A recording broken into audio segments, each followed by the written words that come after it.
Last time we made the automatic brass casing machine. We also had to fix our precision mechanism machine, and we also ended up making all the Modium alloy packed up. And if you haven't been keeping up, we're trying to make the mechanism arms automatically.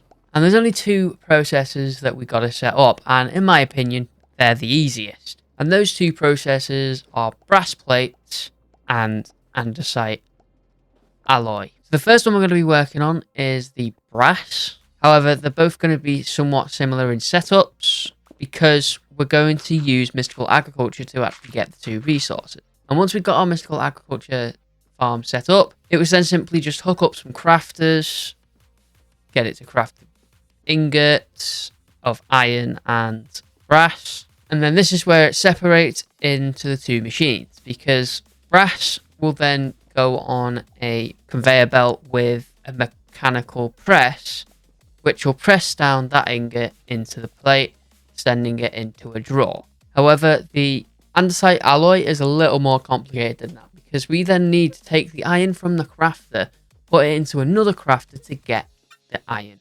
nuggets. And once we got those iron nuggets, we could then send those into an oak drawer by the mixer, which is what we're going to be using to make the andesite alloy. We then also need to automate some andesite. Now, we've done this before where we use a netherite generator. All we've got to do is put andesite underneath the actual generator with some water and lava next to it, and it'll start creating us some andesite. We'll then send that into a drawer, and then both of those items will get sent into a basin with a mixer over the top, which will plunge down, mix the two together, and then from there we'll send it into another drawer. Now, we had a little bit of trouble doing this because I wanted to make sure it was still compact but still looked good. And I did want to try and use like conveyor belts and mechanical arms and things like that, but I think it's just going to be too messy, and the mechanical arms don't seem to want to interact with the oak drawers. So it was just a simple case of I'm just going to have to use modular routers. So we flew through that. Both processes are set up and working. But that was the easy bit. Now onto the hard bit, and that's setting up the automatic way of crafting the mechanical arm. Now, of course, I want to use mechanical crafters because they're from Create. I don't really want to use any more RF tool crafters. And of course, we've got all the machines against the walls. We're looking pretty tight on space, but we've still got the whole center of the room. Now, what this room is mainly used for is for the mechanical arms.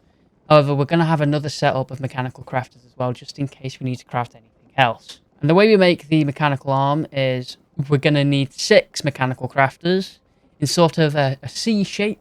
Of course, we're going to need some sort of output. Now, we can't put an output at the top, like in the middle section, because it can't open because of the crafters above. So we're going to need one to the side. Now, originally, I made the mechanical crafter 7 blocks. Although this does get changed, I do change this a little bit later on to make it into the 6 mechanical crafters that we're going to need in the correct configuration. But of course, with it being in the center of the room, we're going to have trouble with powering it and also putting the items actually in. And that is the difficult bit. So my way around this was to set up a little bit of like an ender chest system.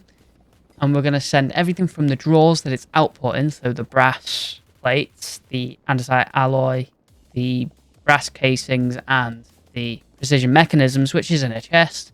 We're going to have to send those to this ender chest, which will then get sent to another ender chest underneath the crafters, and then they'll get put into storage drawers, which are a little bit closer to the mechanical crafter. And then from there, the way I figured it out how this is going to work is I just use modular routers and set them to 1 item per modular router going to 1 crafter, unless we got to the brass plates, and then obviously it's going to connect to the 3 of the mechanical crafters, but it'll only pull out from 1 drawer, and then it'll split it into 3. Once we had set up all of that, we then obviously needed to give it power, so it was rotating and making us our mechanical arms. And again, this is another pretty complicated step, because obviously we've not got much room to work with to make sure we've got adequate space of walking around and it doesn't feel too entrapped. So luckily for me, I had an electric motor spare, and using an assortment of gears and shafts, managed to get this thing piped up, and it does look pretty horrific.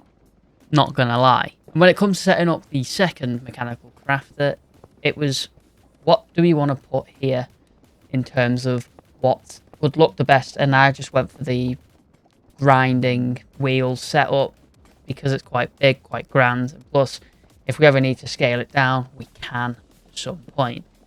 Now, of course, the next thing we're going to have to automate using this thing is the Patrick Star. However, there's other ways and means of getting that, so I'm not going to set that mechanical crafting system up here because I don't think it's exactly worth it. So once all that was set up, I'm going to change the draw for the mechanical arms. I only put that there to make sure it was working, and it was still sound and working very well. I'm going to change out the drawer, in fact, for a end chest. They go straight into our end system. And because we're going to have a new bulk item, we're going to need another bulk storage for it. So we've got loads of the bulk storage cells. We just needed to set that to the mechanical arms. And once that was done, that was the whole setup done. The only thing left to do now is actually design this room, which I'm looking forward to. So let's go.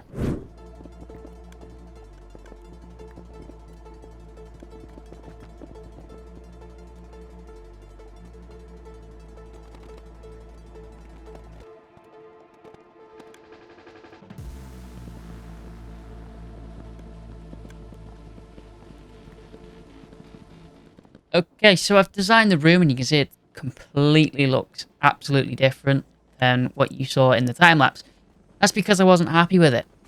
And if I'm being completely honest with you, I'm still not happy with it. I think the thing in the middle is just too big. I've had to put in some wall boards with the andesite casings in and they don't link up. It looks terrible, but that's because of the create gears and stuff behind, and I'm just not happy with this room at all with how it turned out. But I've been designing this for like 2 hours, you know, going back and forth on different designs, and nothing just seems to be working. Nothing wants to click. Now these things do happen.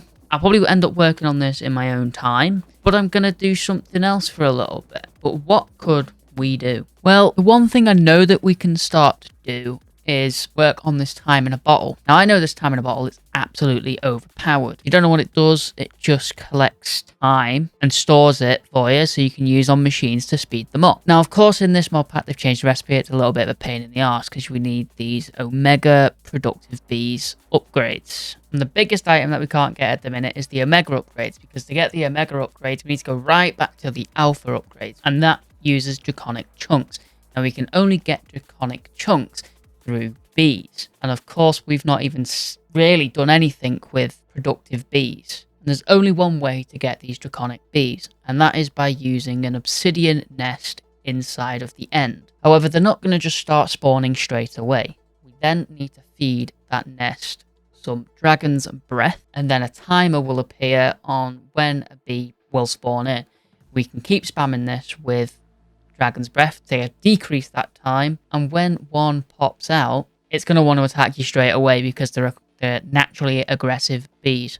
So what I did was I used my sturdy bee cages and put it in. The next thing I was going to do is set up an advanced beehive with a simulator upgrade so that draconic bee will never have to leave the hive to pollinate. Now if you're not using an advanced beehive, normally the draconic bee will just pollinate using the air in the end, and over time it'll just slowly pollinate and give you some of the combs, draconic combs, over time. However, because we're going to be using the simulator upgrade, we're going to need to put a feeding slab down with a dragon egg, and then hopefully it will start pollinating, but we'll only find out within time. Now it's probably been about 20 minutes since I set this up, and what's been happening is bees have been pollinating. This pipe takes all of those outputs from the draconic bee and sends it into this chest. And you can see we have 44 draconic combs. Now, one thing I didn't realize about these advanced beehives is you can put speed upgrades inside of them and they'll pollinate that little bit quicker. So that's good.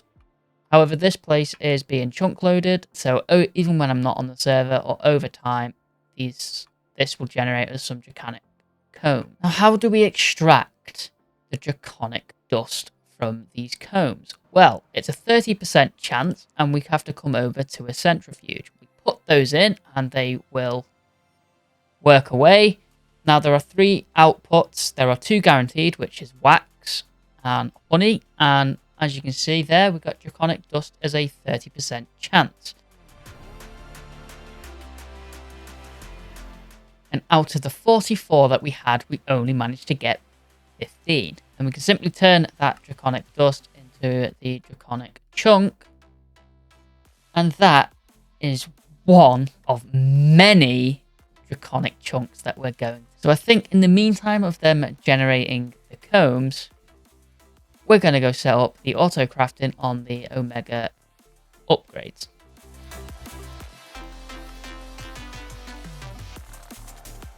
And it didn't take long until we are all ready to go. Obviously, we cannot make one because we are going to need 1200 Draconic Dust. That's a lot of dust. And obviously, we're missing the wax. Now, the wax is dead easy. We can get that from the centrifuge. Now, because we're going to need so much Draconic Comb, I think it's going to be worth if we just set up a whole lot of these advanced firecracker beehives.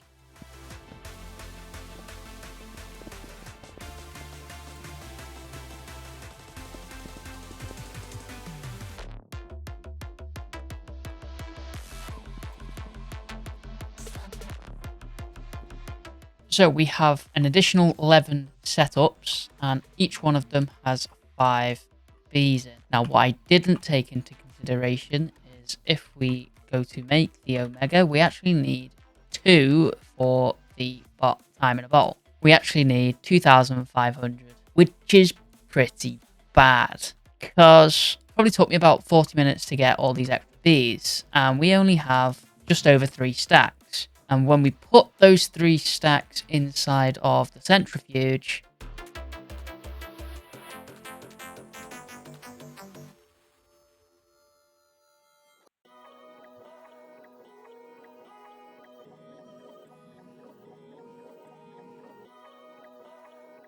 we only actually got about 94. So that is not very good. We are still 2,400 shy, which is not very good. So it looks like I'm going to have to let this run for a couple of days. So that's where I'm going to end off today's episode. So thank you all for watching. If you have enjoyed it, make sure to smash the like button.